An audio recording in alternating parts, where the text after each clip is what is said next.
சுகன்யாச்சவனம் யதா சாவித்ரி சத்யவந்தஞ்ச சாவித்ரி எப்படி சத்தியவானே அண்டினவளோ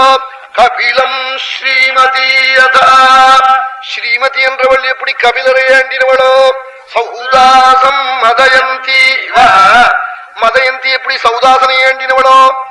சுதாசன் கொடுத்தான் சௌதாசன் அவன்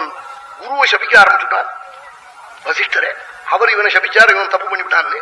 உன்னை சபிச்சு போறேன்னா அவர்கிட்ட உபதேசம் பெற்றுட்டு இருக்கான் மந்திரமே அந்த மந்திரத்தை ஜபிச்சு இவன் கையில ஜலத்தை எடுத்து வசிஷ்டரை சபிக்க ஆரம்பிச்சான் உடனே பத்னி ஓடி வந்து காலை பிடிச்சுண்டாள் புருஷனே குரு சபிச்சார் என்ற ஒரு கட்ட பேரோடு இருக்கட்டும் நம்ம குடும்பத்துக்கு குருவையும் சபிச்ச மகாபாபிங்கிற கட்ட பேர் வருவான்னா காலை வந்து பிடிச்சாலாம் பதிவிரதை பர்த்தாவே அப்போ அவன் பார்த்தான் சர்வம் ஜீவமயம் ஜெகத்து உலகம் முழுக்க உயிர் உள்ளதாச்சே எங்க பார்த்தாலும் ஒரு உயிர் இருக்கான் ஒரு பில்லுக்கு முதற்கொண்டு உயிர் இருக்கான் நான் ஜபிச்ச ஜலத்தை கீழே விட்டா ஒரு ஜீவனை கொன்னவனை ஆயிடுவேனே அது கொண்டு விடுவேன் அதுல வீரியம் இருக்கே மந்திர வீரியம் இதை எங்க விட்டுப்பேன்னா என் மேல விட்டு விடுனாள் இந்த சாத்தி பதிவிரதையான உன்னை கொல்ல மாட்டேன் நான் என்ன கொண்டுக்கிறேன்னா என் திருமங்கல்யம் போடும் சௌமங்கல்யம் படாதுன்னாள் அப்புறம் என்ன பண்ணான் தன் காலில் விட்டுண்டான்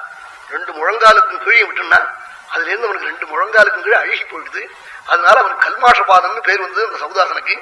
அவனு ராட்சசனா போகணும்னு இவர் ஜபிச்சு விட்டார் அப்பவும் கூடவே ஓடினாள் 12 வருஷம் அவன் கூட கூட அலைஞ்சு பர்த்தாவோட ராஜ்யத்தை விட்டுவிட்டு அவன் மந்திரிகளை போய் சொல்லல டாக்டர் அனுப்பிச்சுட்டு இவ பாட்டுக்க கையெழுத்து போட்டு இருக்கலாம் அப்படி இல்லைன்னு